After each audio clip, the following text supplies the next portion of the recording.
by array of pointers. Basically, we have seen a pointer. We have defined this at the beginning of this particular session, that pointer is nothing but a variable which stores the address of some variable. Now, can I declare an array of pointers?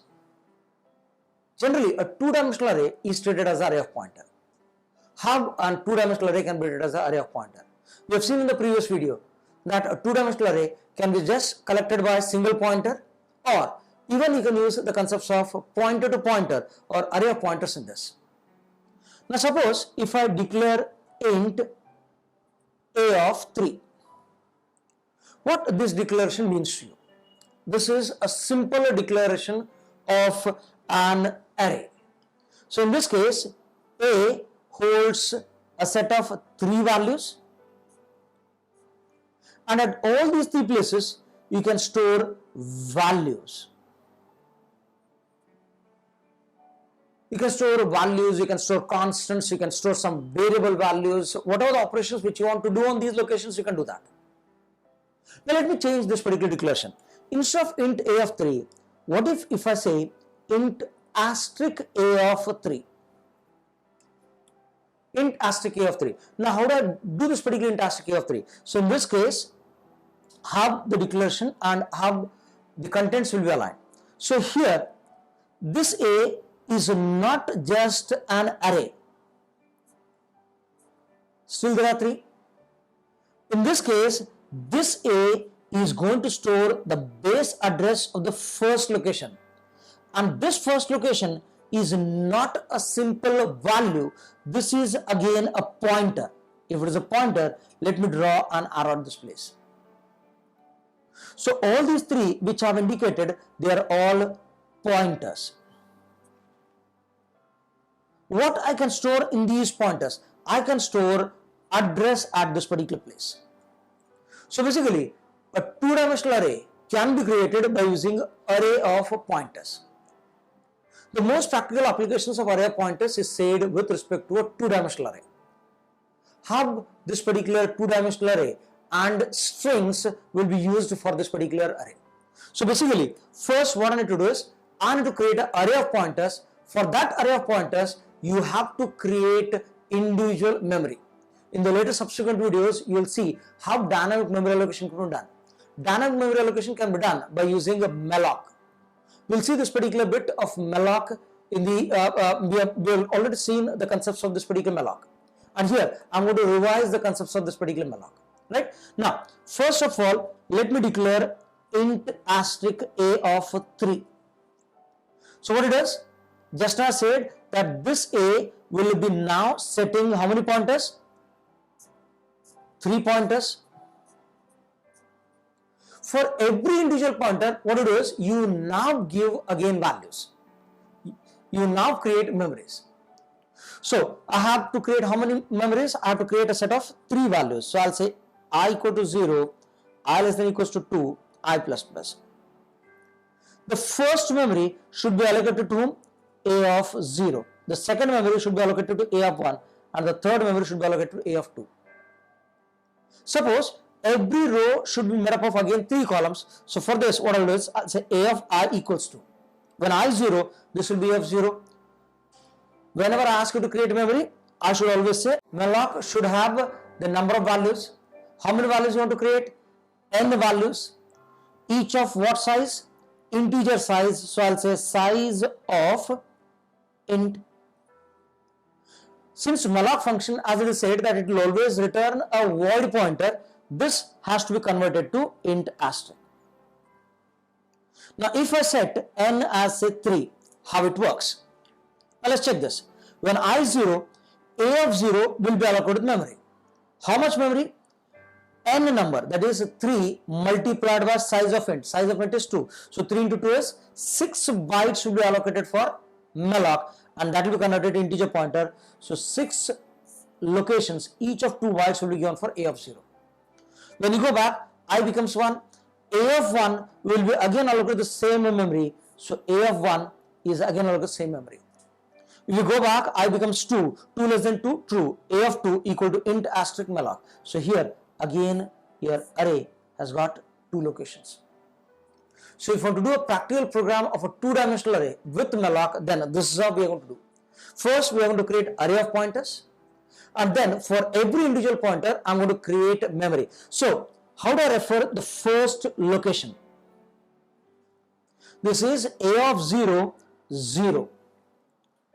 Second location is referred as a of 0, 1, a of 0, 2, a of 1, 0, a of 1, 1, a of 1, 2, a of 2, 0, a of 2, 1, a of 2, 2.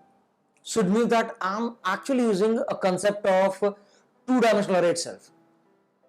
But memory allocation is going to be done during runtime. And this is how we're going to use array of pointers. As I said, the most practical applications are said using strings. Let us see an example related to strings.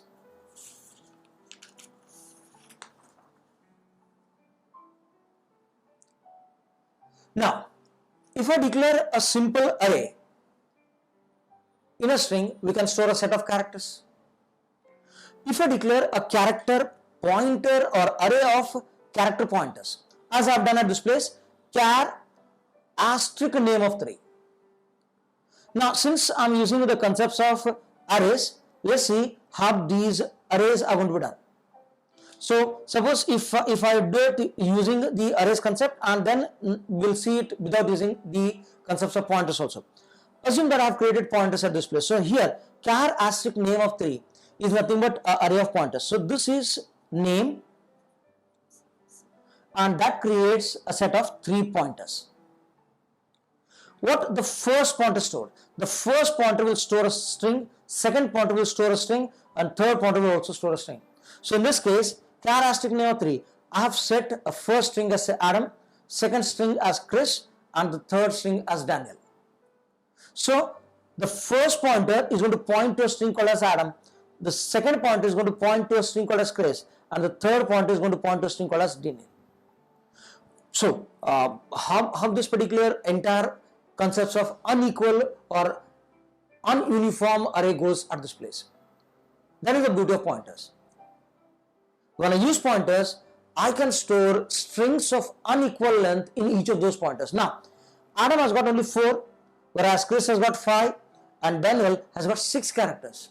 But still, the entire string is pointed by various pointers at this place.